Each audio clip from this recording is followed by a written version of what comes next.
Barbarossa کے cocoa کے حکمران ابن القاضی کے سارے علاقے فتح کرنے کی سب سے زیادہ فکر افریقہ کے ہسپانوی حکمران مونکیٹ اور تیونس کے حکمران حسان کو تھی۔ ابن القاضی کا بیٹا حسین دل و جان سے باربروسا کا حمایتی بن چکا تھا، اور باربروسا نے شہر کی چابیاں حسین کے حوالے کر دی تھیں تاکہ حسین اپنے باپ کی جگہ سنبھال کر عدل و انصاف اور مسلمانوں کی حمایت میں کام کر سکے۔ اسی دوران مونکیٹ کے لیے ایک خاصا بڑا لشکر اور رسد کا سامان بھی پہنچ گیا۔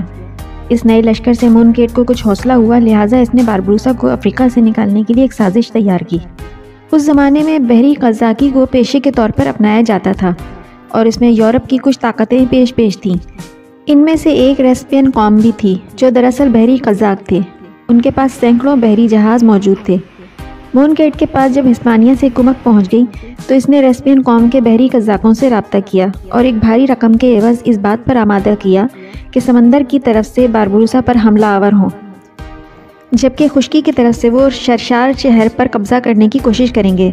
شرشار شہر چونکہ باربروسا کے زیر تسلط تھا، لہٰذا ان کا خیال تھا کہ اگر وہ ایسا کرتے ہیں تو ساحلی علاقے پر آسانی سے حملہ آور ہو کر باربروسا کو شکست دے سکیں گے اور باربروسا کے پاس بھاگنے کے لیے کوئی رستہ نہیں ہوگا۔ دوسری طرف باربروسا کو بھی ان کی سازش کا علم ہو چکا تھا، لہٰذا اس نے اپنے لشکر کو 3 حصوں میں تقسیم کیا۔ ایک حصہ اپنے ٹھکانے کی حفاظت کے لیے حسن کو دیا، دوسرا حصہ ترگت کے حوالے کیا تاکہ وہ کسی قسم کی دشمن کی پیش رفت کو شرشال کی طرف ہونے سے روک سکے، جبکہ تیسرا حصہ اپنے ساتھ لیا اور سمندر کا رخ کیا۔ نہایت تیزی سے باربروسا نے یورپ کے پیشہ ور بحری قزاقوں کو جزیرہ پنون کے شمال میں جا لیا۔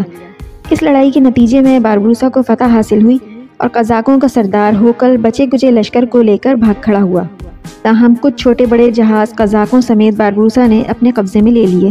قزاقی قیدیوں میں سے ایک قیدی نے دوران قید باربروسا سے کہا کہ اگر آپ ہمیں رہا کر دیں تو ہم آپ کو 2 خبریں دیں گے۔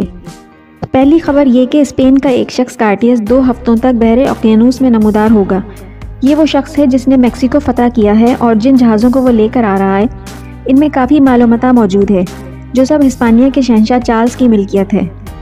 دوسری خبر یہ کہ انگلستان کے کچھ ملا میکسیکو سے انگلستان کافی مال و زر لے کے جانے والے ہیں۔ باربروسا نے یہ دونوں اطلاعات سننے کے بعد ان قزاقوں کو موت کے گھاٹ اتار دیا۔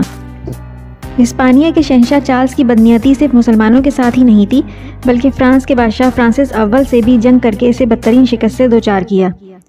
یہاں تک کہ فرانس کے خلاف جنگ پر پاپائے اعظم نے جب ناپسندیدگی کا اظہار کیا تو شہنشاہ نے اٹلی پر چڑھائی کر دی اور پاپائے اعظم کو علامتی قید میں رکھا اور یہ باور کرایا کہ وہ رکنے والا نہیں ہے۔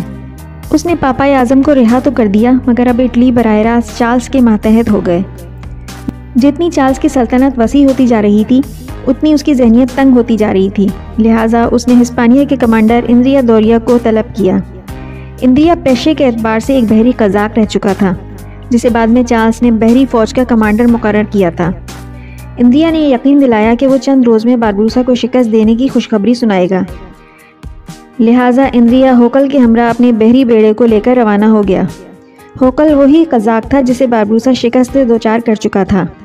جب اندریا اور ہوکل کھلے سمندر میں سفر کر رہے تھے تو اندریا نے دیکھا کہ کچھ بحری جہاز نمودار ہوئے اور اس کے عرصے پر باربروسا اور ترگت موجود تھے۔ اندریا اور ہوکل خوش ہو گئے کہ باربروسا ایک بہت چھوٹے بیڑے کے ساتھ ہیں، لیکن ان کی خوشی اس وقت پریشانی میں بدل گئی جب دائیں اور بائیں جانب سے ایک بحری بیڑا نمودار ہوا جس کی قیادت کاکاد اور حسن کر رہے تھے۔ اس مہم میں باربروسا کے ہاتھوں اندریا کو بدترین شکست کا سامنا کرنا پڑا۔ فتح حاصل کرنے کے بعد باربروسا نے واپسی کے بجائے رات ہونے کا انتظار کیا اور رات کی تاریکی میں تیونس کا رخ کیا، جہاں کا حکمران حسان تھا جو ہسپانوی نصرانیوں کے ساتھ ملا ہوا تھا۔ اسے اس شبخون کی توقع ہرگز بھی نہ تھی، تاہم وہ بمشکل جان بچا کر نامعلوم مقام کی طرف فرار ہو گیا اور یوں تیونس باربروسا کے قبضے میں چلا گیا۔ اگر آپ کو ہماری ویڈیو پسند آئی ہے تو اسے لائک کریں، دوستوں کے ساتھ شیئر کریں اور کمنٹ سیکشن میں اپنی رائے سے آگاہ ضرور کریں۔